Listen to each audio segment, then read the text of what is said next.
इनके हमें बिना रखो, ध्यान रखियो बेटा। बस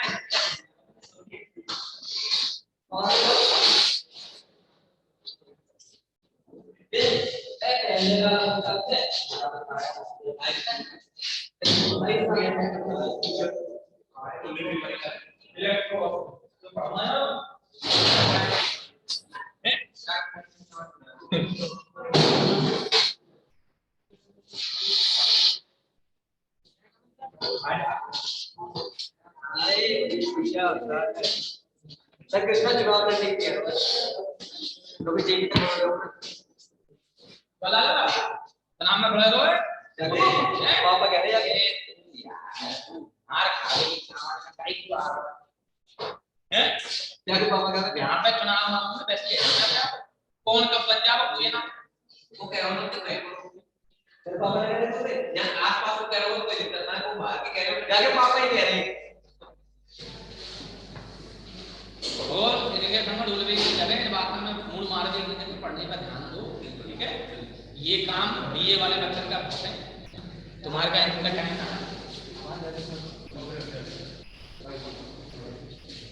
बेटा। अपना टॉपिक चल रहा था इलेक्ट्रो ऑस्मोसिस।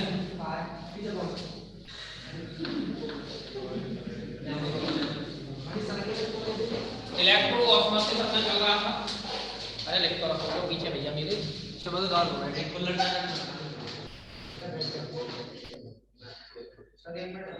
जल्दी बैठो बेटा, जल्दी टाइम बताएं मत करो।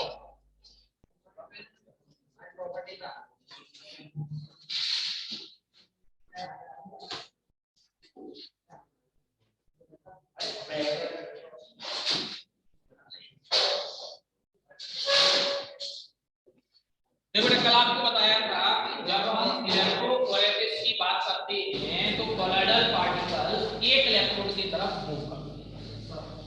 यदि हम किसी भी मेथड से इलेक्ट्रोफोरेसिस में कोलॉइडल पार्टिकल्स का मूवमेंट रोक दें, इलेक्ट्रोफोरेसिस में कोलॉइडल पार्टिकल्स मूव ना करें तो उस कंडीशन में मीडियम के पार्टिकल्स मूव करने लग जाते हैं।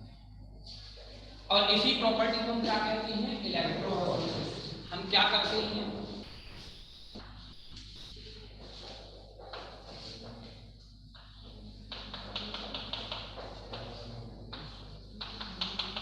एक कोलॉइडल सॉल्यूशन हम यहां से शुरू करते हैं।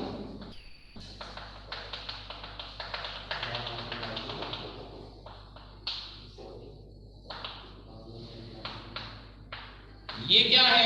एसपीएम। क्या हो गई? ये एसपीएम। इधर से हम डिस्पर्शन मीडियम यानी कि वाटर का फ्लो करते हैं।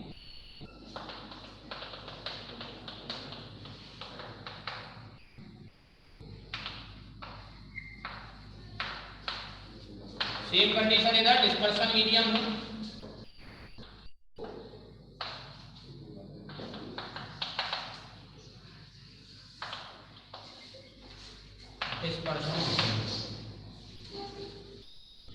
यहां क्या लगा देते हैं हम? इसमें इलेक्ट्रोड्स लगा देते हैं। अब इलेक्ट्रोड्स हम यहां पर ये लगा दें, ये इलेक्ट्रोड लगा दिया, ऐसे इधर से भी हमने एक इलेक्ट्रोड लगा दिया, ये इलेक्ट्रोड यहां कनेक्टिंग वायर, ये कनेक्टिंग वायर बैटरी लगा दी प्लस माइनस। अब क्या होगा? कोई करंट फ्लो हो रहा है, ऑस्मोसिस होगा, मतलब इलेक्ट्रोफोरेसिस। लेकिन यहां पर सेमी परमेबल मेम्ब्रेन एसपीएम क्या प्रॉपर्टी होती है कि सॉल्यूट पार्टिकल्स को मूव नहीं करने देती, लेकिन सॉल्वेंट पार्टिकल्स। तो अब क्या होगा? यहां से मूव कौन सा मोशन आएगा? कौन मोशन करेगा? Colloidal particle. लेकिन कोलॉइडल पार्टिकल्स को सेमी परमेबल मेम्ब्रेन होगा, और जब ये रुक जाएंगे तो कोलॉइडल पार्टिकल्स मूव नहीं करेंगे, बल्कि कौन मूव करते रहेंगे? मीडियम के पार्टिकल्स। इसी को अपन क्या कहेंगे? इसी प्रॉपर्टी को क्या कहेंगे अपन? इलेक्ट्रो। अब मीडियम की तरफ मूव करेगा, मीडियम पर कौन सा चार्ज होगा? मीडियम पर जो कोलॉइडल पार्टिकल्स पर चार्ज है उसका अपोजिट चार्ज इस पर होता है मीडियम पर। कोलॉइडल पार्टिकल नेगेटिवली चार्ज है तो मीडियम कैसा होगा, पॉजिटिव होगा। तो जिधर कोलोइडल पार्टिकल्स मूव कर रहे होंगे उसके अपोजिट डायरेक्शन में मीडियम यहां पर मूव करते होंगे। बात समझ में आई? क्लियर पॉइंट लिखते हैं इसमें।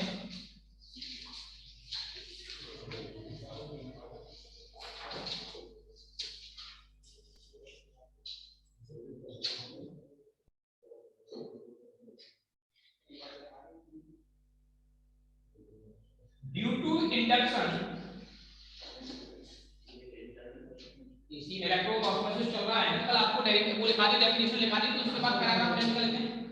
Due to induction the particles of medium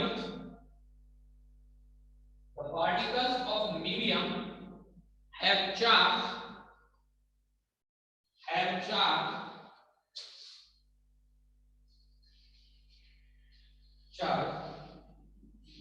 to opposite with colloidal particles, to opposite with colloidal particles.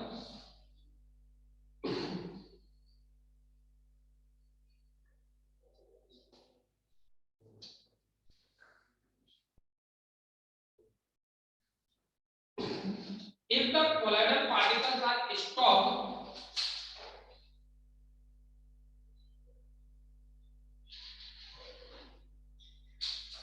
if the colloidal particles are stopped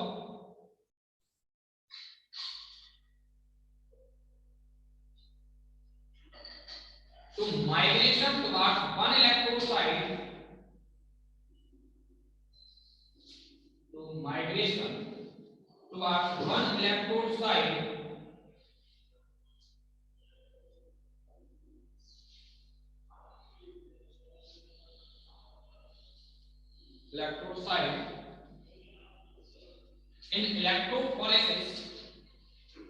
in electrophoresis by using animal membrane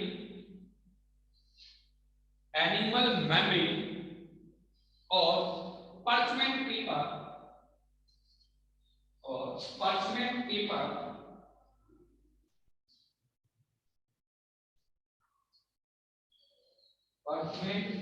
bracket में SPM semi permeable membrane. ये पूरा नाम लिखना चाहो पूरा लिखना, short में लिखना चाहो शॉर्ट में लिखते हैं, ठीक है। ब्रैकेट में SPM।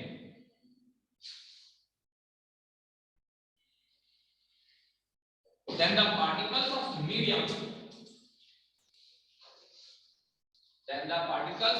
medium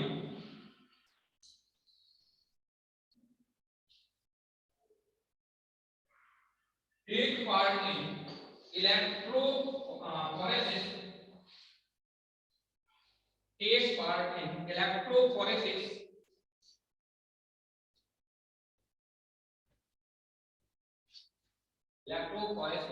in the opposite direction of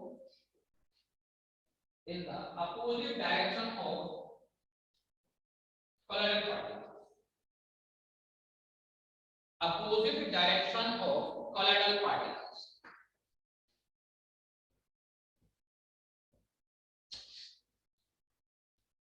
It is electroosmosis.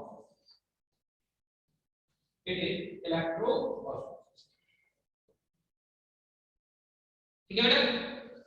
अब पहले तो ये जो लिखाया है ये आपको एक्सप्लेन कर दिया है, इसमें कोई डाउट? अब आपकी बुक में क्या किया है, इस प्रैक्टिकल के बेसिस पर एक्सप्रेस किया है कि हमने ए बी और सी तीन कंडक्टर ए और सी दोनों को सेमीकंडक्टर लगा करके उसको हमने सेपरेट कर दिया। बी मिड वाले कंटेनर में हमने कोलोइडल सॉल्यूशन फिल कर दिया और इसमें इलेक्ट्रोड से हमने क्या किया, यहाँ पर इलेक्ट्रोलाइसिस स्टार्ट कर दिया। सेमी परमेबल मेम्ब्रेन या पर्चमेंट पेपर या एनिमल मेम्ब्रेन क्या करेगा, कोलोइडल पार्टिकल्स को मूव नहीं करने देगा। रिजल्टेंट क्या करेंगे, कोलोइडल पार्टिकल्स ना करके कौन मूव करने लगेंगे, मीडियम। तो इसको अपन लैंग्वेज में नहीं लिख रहे हैं, आप केवल डायग्राम में लिख रहे हैं। लिखना भी आप बताओ हैं, डायग्राम से अपना कन्वर्ट कर लोगे, कोई दिक्कत होना है इसमें? देखो फटाफट डायग्राम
ठीक है बेटा।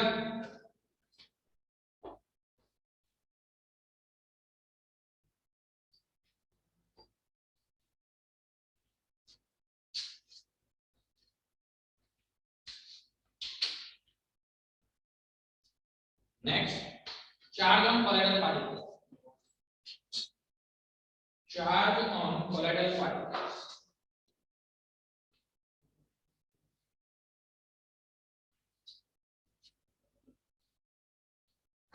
Colloidal particles. लेकिन the charge of colloidal particles, the charge of colloidal particles, colloidal particles is a specific property of colloidal solution. Specific property of colloidal solution.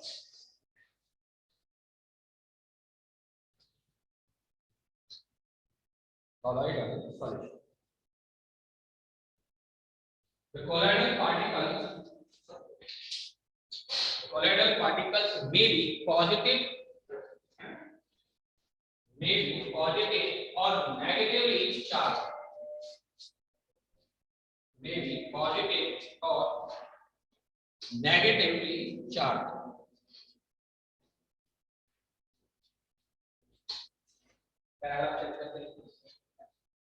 The nature of charge of colloidal particles. The nature of charge of colloidal particles can be identified by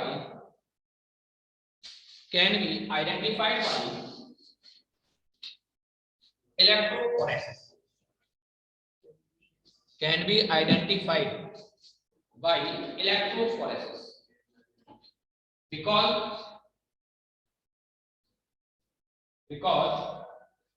negatively charged colloidal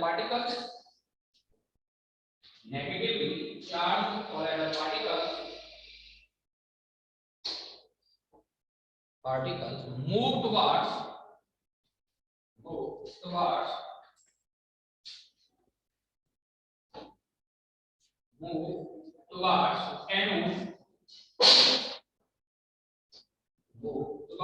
anode, while positively charged colloidal particles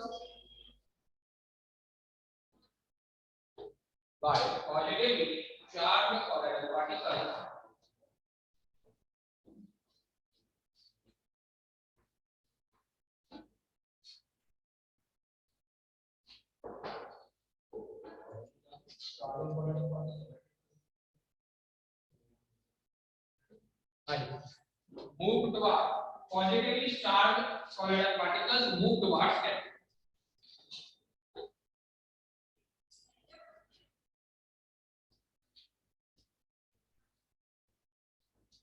देखो बेटा यहाँ आपसे क्या कह रहे हैं कि यहाँ जब अपन कोलोइडल पार्टिकल्स की बात करते हैं तो कोलोइडल पार्टिकल्स का कौन सा चार्ज है इसका आइडेंटिफिकेशन हम किससे कर सकते हैं इलेक्ट्रोफोरेसिस।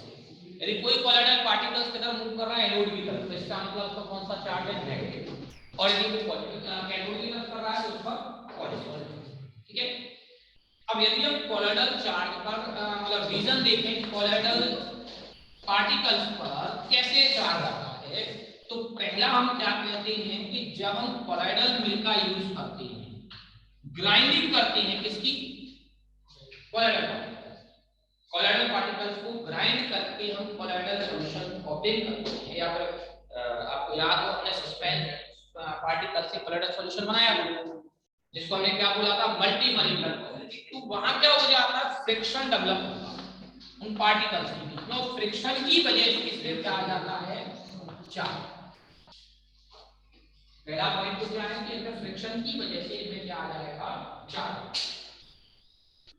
दूसरा पार्ट क्या होता है कि जब हम मिसेल फॉर्मेशन करते हैं तो मिसेल फॉर्मेशन में आपको यदि याद हो क्योंकि आपके इस साल मिसेल नहीं है तो हमने इस तरीके से कुछ इसमें मिसेल बनाया और सभी साइड में इधर की तरफ माइनस चार्ज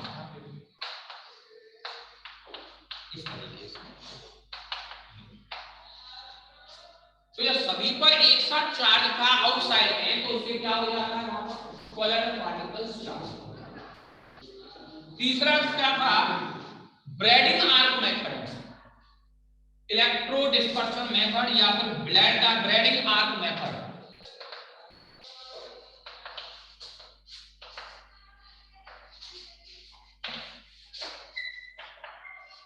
इन दोनों में क्या होता है पार्टिकल्स इलेक्ट्रॉन्स को कैप्चर करते हैं जिससे क्या हो जाता है वहां पर चार्ज। चौथा मेथड होता है प्रेफरेंशियल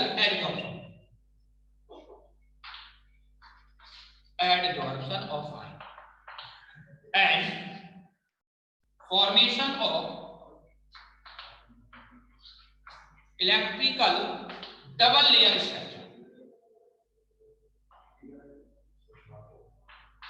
क्या होता है कि जब हम किसी भी कोलोइडल सॉल्यूशन को फॉर्म करते हैं तो उस फॉर्मेशन में इलेक्ट्रोलाइट के किसी पार्ट को ये एब्जॉर्ब करते हैं और उस एब्जॉर्प्शन में क्या करते हैं कि किसी एक आयन को एब्जॉर्ब करते हैं तो चार्ज हो जाते हैं और साथ में इलेक्ट्रिकल डबल लेयर स्ट्रक्चर बनते हैं जिसको पूरा नाम क्या बोलते हैं हेल्महोल्ट्जियन इलेक्ट्रिकल। तो उसको यहां बना लेते हैं जिससे क्या होता है यहां पर तो अब हो जाता है एक इसमें दिया हुआ है कि कुछ क्या होती हैं अपनी कोलोइडल सॉल्यूशन एसिडिक और बेसिक मीडियम में डेवलप होती है और एसिडिक और बेसिक मीडियम की वजह से ऊपर क्या आ जाता है चार्ज। ठीक है, तो 5 कंडीशंस आपको दी हुई हैं। तो पहले तो हेडिंग डालें reason of charge of colloidal particle.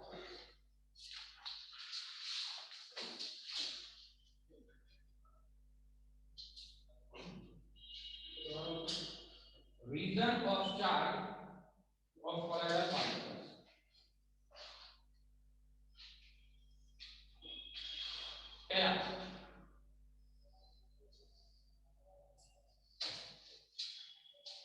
पहला point, when colloidal particles are obtained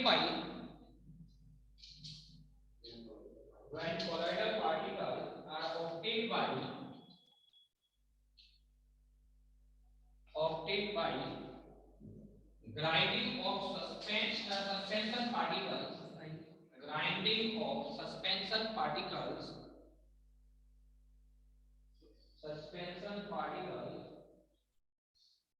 in colloidal mill,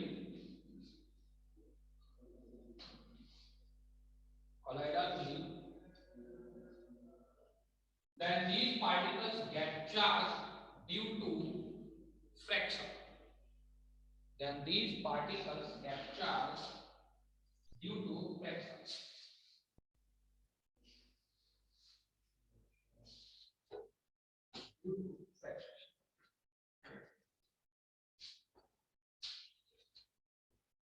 Second point.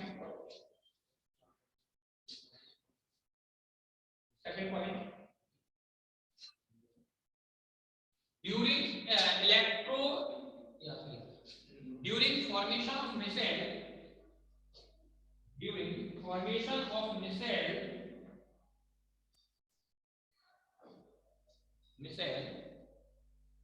of soap or detergent, they get negative charge at the surface. They get negative charge at the surface.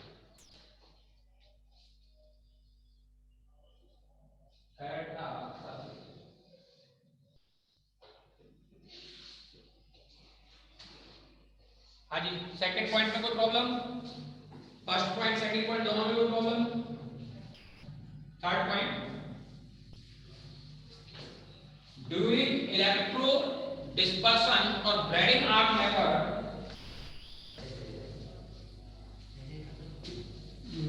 during electro dispersion or Bragg arc method,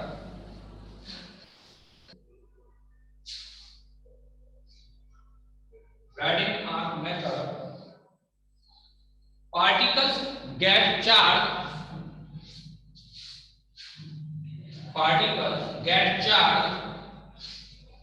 by capturing of electrons. In process. By capturing of electrons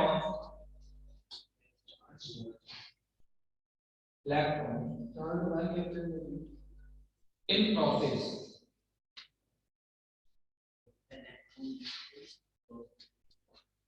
जब electrons capture करेंगे तो कैसा charge आ जाएगा? Negative. तो bracket में भी लिख देना negative solve format. Electron by capturing of electron in process. ठीक है, तो क्या होगा? ये नेगेटिव सॉल्व होगी। अगला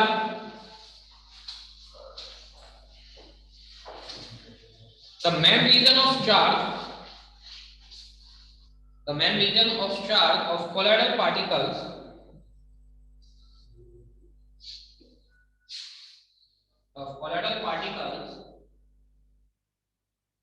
is preferential adsorption of ions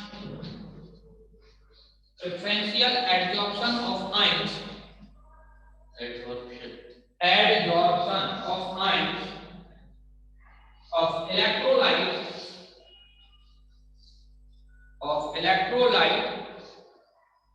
during the formation of colloidal solution.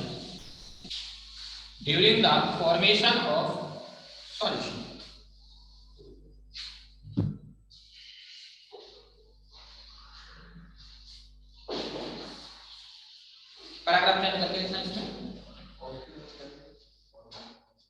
of colloidal solution.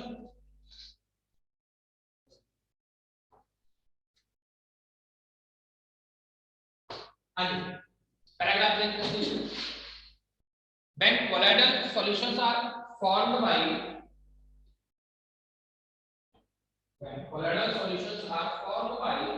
electrolytes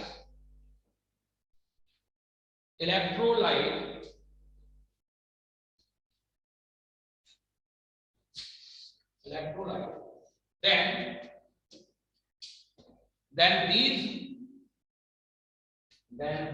adsorb common ion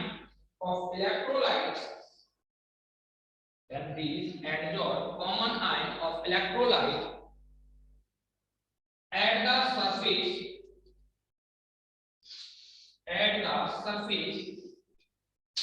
and get charged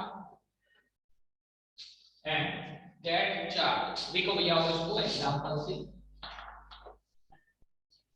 देखो। हमने आपके कहा भैया formation of ferric hydroxide salt.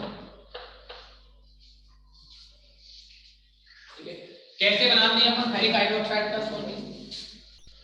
हमने यहाँ पर फेरिक क्लोराइड की किससे रिएक्शन कर दी? वाटर। क्या हो जाएगा यहाँ पर? FeOH का होल थ्राइड प्लस 3 ऑफ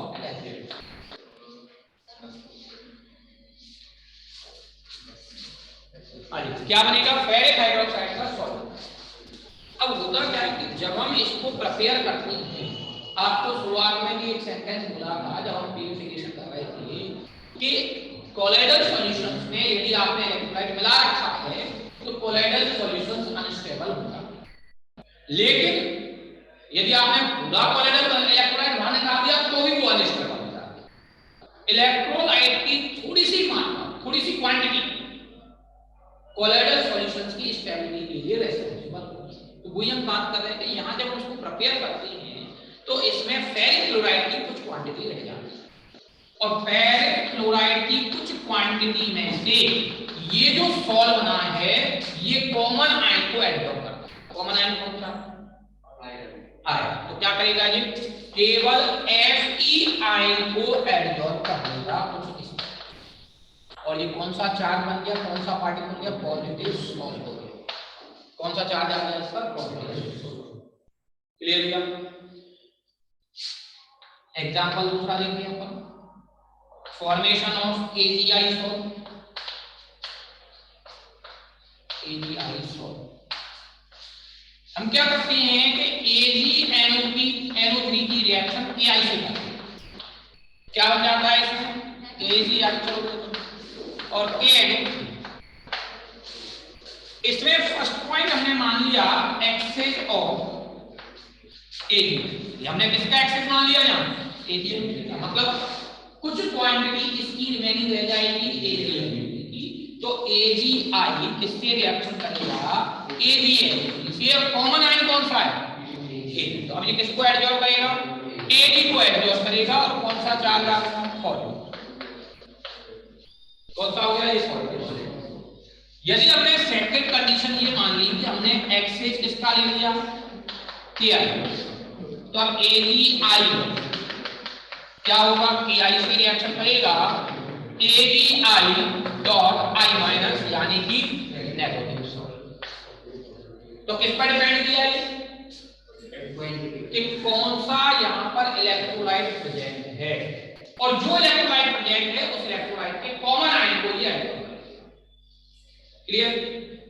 जब ये एब्जॉर्प्शन होता है तो ये नॉमिनली हमें स्ट्रक्चर दिखाई नहीं देती है, इसमें एक हेल्महोल्ट्जियन इलेक्ट्रिकल डबल लेयर स्ट्रक्चर हमें दिखाई देती है। सवाल ये बताओ तीनों में से किसकी स्ट्रक्चर मालूम है? बोलो किसी एक की बना लेंगे अपन, एक की बनाएंगे? फर्स्ट की बनाएंगे। चलो देखिए यहां सॉल्व कौन सा है? FeOH का होल थ्राइड, फेरिक हाइड्रोक्साइड का सॉल्ट। इसके ऊपर सबसे पहले एडजॉर्प्शन जिसका हुआ है वो लेयर यहां पर आ जाएगी। किसका एडजॉर्प्शन हुआ है? Fe।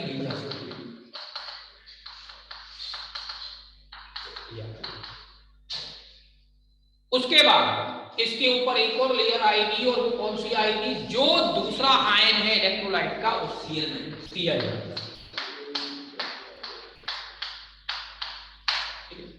इसको हम बोलते हैं Helmholtzian electrical double layer structure. क्या बोलेंगे इसको? Helmholtzian electrical double layer structure. ये क्या है? सॉल्ट। ये क्या कहलाएगी? Fixed layer. और ये क्या कहलाती है? Diffuse layer.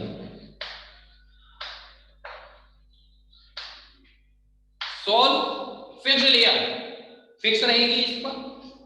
डिफ्यूज लेयर जिसको चेंज कर सकते हैं अपन। दोनों के बीच में एक प्लस चार्ज है और एक माइनस चार्ज है।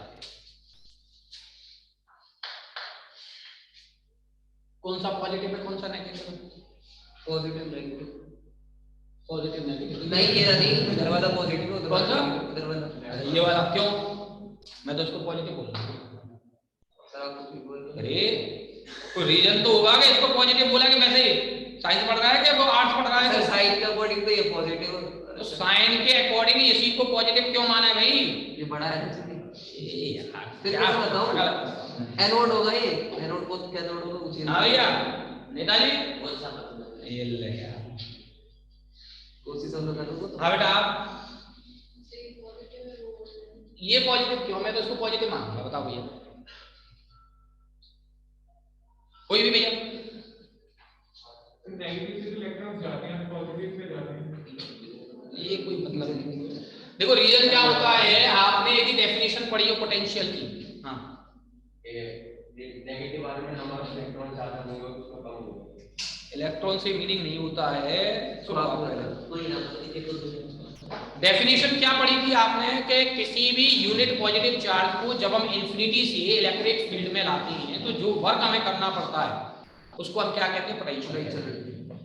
जब आप यूनिट पॉजिटिव चार्ज को पॉजिटिव टर्मिनल की तरफ लाओगे तो वर्क ज्यादा होगा, रिपल्सन है। और नेगेटिव की तरफ लाएंगे तो वर्क कम होगा क्योंकि यहाँ पर अट्रैक्शन है।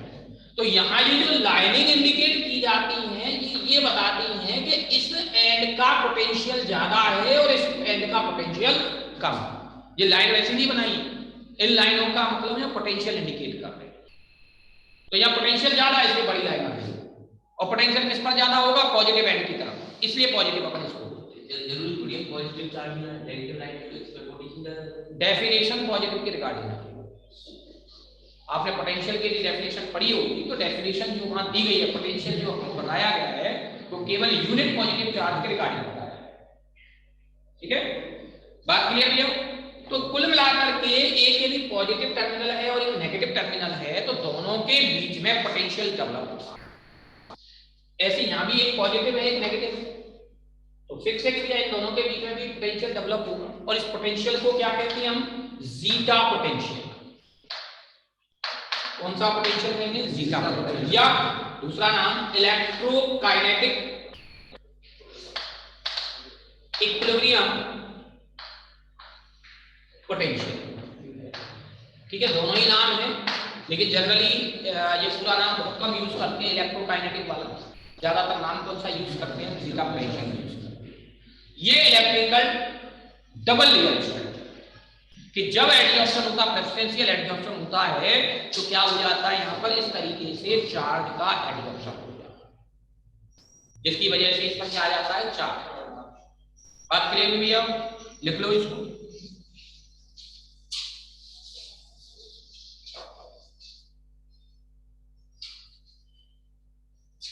एक एग्जांपल आप कर लेना, आर्सेनिक ऑक्साइड से H2S की रिएक्शन करके लेता हूं मैं। Arsenic sulphide plus H2O। Arsenic sulphide क्या करेगा? H2S में से इसको एडजॉर्ब करता है सल्फाइड, जिसकी वजह से कैसा हो जाता है? नेगेटिव। भाई आप जब कोई भी गैस फ्लो करेंगे, H2S गैस तो फ्लो करेंगे तो उसकी क्वांटिटी फिक्स नहीं रहेगी, एक्सेस नहीं रहेगी।